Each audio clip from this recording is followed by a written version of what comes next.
You know what's funny? I thought it was the Hammers that were supposed to do the hammering. What's up, guys, and welcome to the Blues and Stripes. So this is a lot more like it. This is what I want to see. Yes, it does come with a few issues that I will discuss, but looking at the game as a whole, we outplayed them. And granted, this West Ham team are probably at their lowest point that they have been in years. I don't know how long Graham Potter's going to last in the job, but if he stays throughout the entire season, there is a very real chance they get relegated. Because I don't think he's that great of a manager, and it feels like the players they have there now are just not clicking together.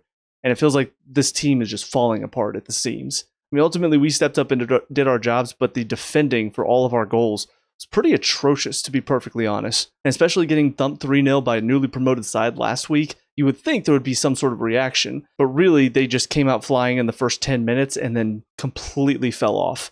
And we just took the game to them from then on. So we did play well, but this was a team that deserved to get thumped. And I'm glad we did. I'm glad we put those chances past them. I said in the preview, I wanted to see 3 or 4 goals, and I'm glad I got 5. But let's talk about the issues outside of the match, which is, of course, Palmer doesn't start because he had some issue in warm-ups. Hopefully nothing too bad. We saw this with Tosin. It does seem like they are very precautionary whenever a player is feeling something. And we even saw with James today. He doesn't start. I'm assuming they're still managing minutes slightly because they don't want to push him too hard. So it's something that I have complained about in the past since Boley and co took over. It felt like our physio team was not doing a good job of taking care of these players because there were so many injuries happening, and it just felt like it was a common occurrence no matter what manager we had in charge. So I just felt like the physio team wasn't doing their jobs and making sure everybody was fully prepared. Now it does feel like if there's even the slightest thing in warm-ups and the training leading up to the match, it feels like they are willing to say, let's not risk you for this match. And what's really nice about that is for somebody like Palmer last season, that would have been a problem, or even the season before. This season, we have enough cover to where Palmer's not able to play. It's fine. We still have enough talent in and around those areas that can still make up for that. I will also say, though, that does once again show, in my mind, we need to have that third striker. I realize for Jackson, there are still a lot of people that don't want him here. Feels like maybe they are trying to force a move for him since they're not even, I don't think he's even training with the first team right now. But I think having Jackson would be great for some of these matches where maybe somebody does feel something and you don't have to risk them. Like I said before, we have enough versatility up in our attacking 4 that it doesn't feel like having 3 strikers is necessarily we have 3 people that can only play one position. Jackson and Pedro, I think, can move around a little bit more. We saw today Joao Pedro playing a little bit deeper, more as a 10, looks really good there. So I think it's just nice to have that option, to have the third striker up there that can just give us that little bit more versatility. But obviously, if they can make money off of him, they're probably going to sell him. But getting into Maresca today, I think a lot of his decisions looked a lot more what I want to see from him. There's a lot more movement up top. There's a lot more interchanging. Sometimes Pedro was dropping deeper. Sometimes Estevao was dropping deeper. Delap mostly stayed up top, but I think that suits him a lot more than it does Joao Pedro because he's a lot more of a big body. So we send the ball up high to him. He's more likely to challenge the defenders in the air than somebody like Pedro, because Pedro and Jackson have the same sort of issue.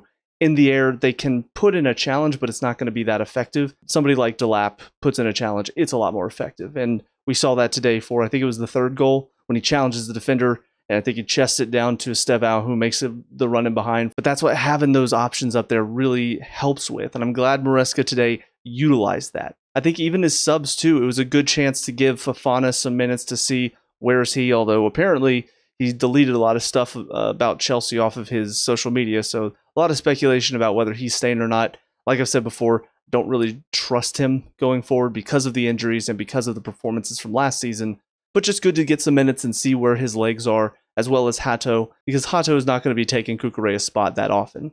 As long as Cucurella is fit, he's probably going to be starting, but we don't want to play him every single match and risk an injury. So it's good to have an option coming off the bench. And a game like this where we're already up by 4 or 5 at the time, I think it's a good chance to give him some minutes, see where he is, see how he does. And I think that's a smart move from Maresca. But so tactically today, I think we were very well set up. Maybe should have done a bit better from the beginning as far as the mentality. Felt like we came in a little slow and weren't really ready for them to put us under a lot of pressure and really come at us. It was just good to see us turn around from where we started, the weaker mentality, to where we ended. A lot stronger, a lot more focused in, and really putting them to the sword. But now on to individuals. First of all, for Sanchez, I will say, save he makes in the second half, absolutely brilliant. It's a volley driven into the ground, gets across well, tips it over. But the goal, this is where 2 games in a row now, because I said for the Eze shot, I realize he's a bit unsighted, but I do think because it's here, because it's right by his head, I think he should be able to get something on it. And it just felt like he didn't react to it at all until it was in the back of the net. For this one, he's got to be getting a hand on it. I realize it's a brilliant shot. I'm not going to take anything away from Paqueta for that shot. It was amazing, but Sanchez has to do better there. And that's where 2 games in a row now, I'm seeing a little inconsistency. And that goodwill that he built up in the Club World Cup final, that he played brilliantly against PSG, made me feel a lot more comfortable with him in the goal for us as our number 1. It's waning a little bit now, because that's 2 in a row where, not sure I'm feeling him anymore. So I still doubt we're going to go get another keeper, because it does feel like they're just going to stick with him. But I am a little bit more concerned now than I was a couple games ago before the season started. Gusto on the right side did fine today. Nothing really spectacular, but it's better from him because he has been so poor for so long up until the Club World Cup final. So it's nice to see him have a good, solid game today. No real mistakes that I can remember. Granted, I do have a lot going on right now, so I might have missed some plays throughout the match. But for the most part, he was in the right position. He was playing more the right wing back with Estevao cutting inside, and I think he played that role pretty well today. Tosin and Chalobah started a little slow, but grew into the match and did very well. I feel like they both just do a good job of shutting down any sort of counterattack, anything over the top. They read it very well. They shut down the players.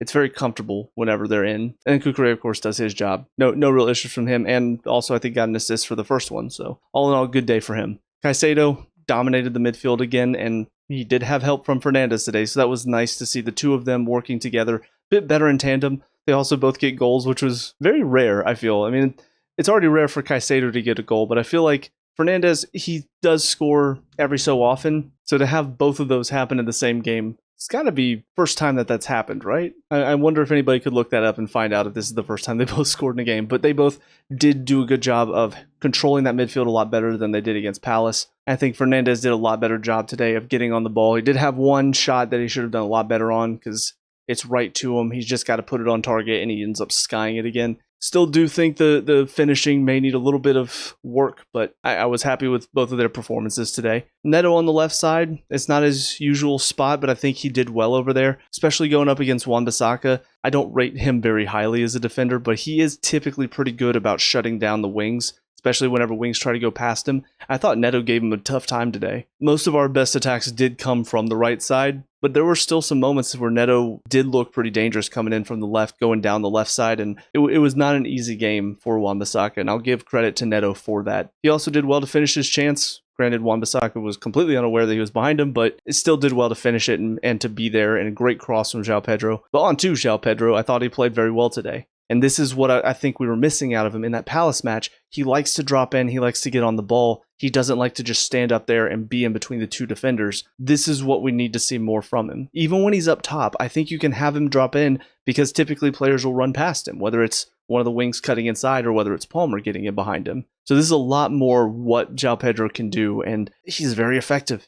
And gets himself a goal, gets an assist. This was a very good performance, and I expect to see a lot more of this throughout the season because in a system where there's a lot of movement and there's a lot of space to be opened up, he typically does a good job of getting into that space and also opening up space for players around him. Estevao coming in from the right side, first start from him as well, and I thought he played well. A little bit of a mistake that leads to West Ham's goal, but on the whole of it, I think he did a really good job tracking back, trying to win the ball back, getting in behind, causing trouble for the defense. Very clever player on the ball. And this is 2 good performances from him. And I do think at some point there will be a lot more pressure. There will be probably more double teams happening on him. But he's shown he's up for that challenge. And he's shown he's willing to fight through 2 defenders trying to take him down. So it's really nice to have such a young player with so much grit and desire and cleverness to his play as well. I know everybody's been raving about him for a while, but truth be told, I wasn't sure if that was going to translate to the Premier League. So far, 2 games in, it's looking like it might. Now the question is, can he continue to grow from here since he is young? Sometimes young players, when they hit their heights so young, it can get to their head. They can get a little cocky and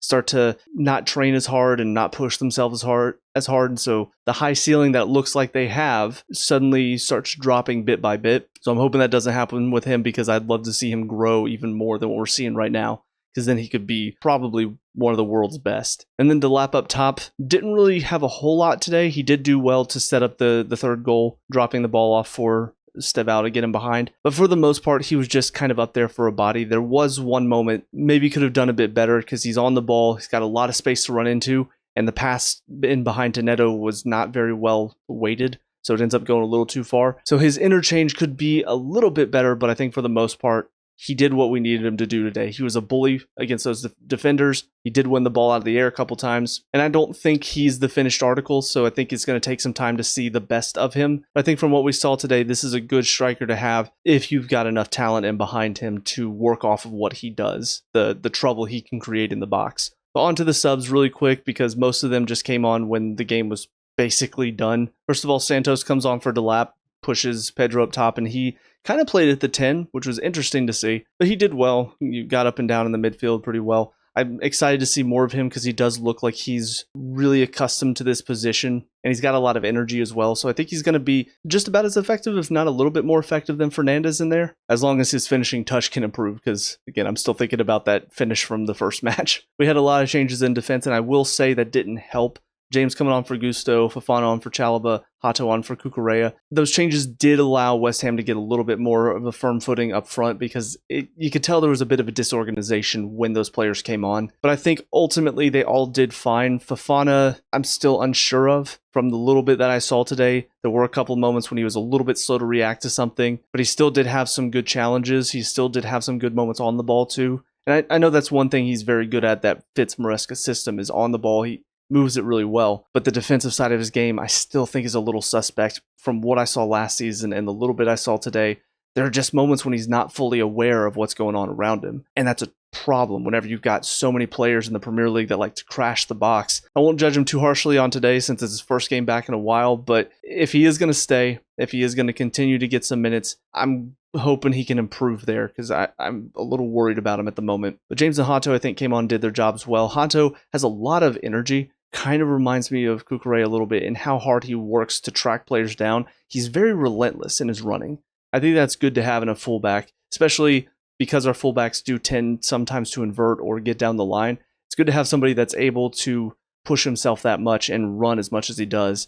And then the final one was Gittins came on for Estevao. Didn't see too much from him, to be perfectly honest. I'm kind of hoping he improves from what we saw in the first match, because I do think what we saw in preseason, there's a player there. He's showing a lot of what we were hoping we were going to get out of Sancho. So hopefully gets a few more minutes, continues to push himself, or hopefully we just get another option that can give us what we're looking for on that left side. So all in all, good performance. Fulham next week at home. Should be another win, hopefully. I just want to see us start the season well. I know last season we started the season well too, and it kind of dropped off around the winter season, and that will be something that I'm hoping we can push through this year to allow us to be in that title race throughout most of the season. But I do worry about this group because they are young and the mentality is still developing. If we have a slow start, if we do end up dropping points early on here, I do worry that that mentality will drop and we won't see, I think, the excitement and the energy that we saw in the summer continue on into this season and help us push for, again, what I think should be a title charge. Not necessarily winning it, but at least pushing whoever does win it close to the end of the season. So not all my fears are assuaged yet, but I will say this definitely helped after what was a bit of a worrying first performance. This helps a lot. This gets me a lot more excited. Hopefully it continues into next week, but until then, let me know what you guys think down in the comment section below. What were your thoughts on this game? Let me know. We can talk about and discuss all that good stuff. Leave a like and subscribe for future Chelsea previews, reviews, and talks. And until next time, hope you guys have a great day. I will talk to y'all later. Peace out.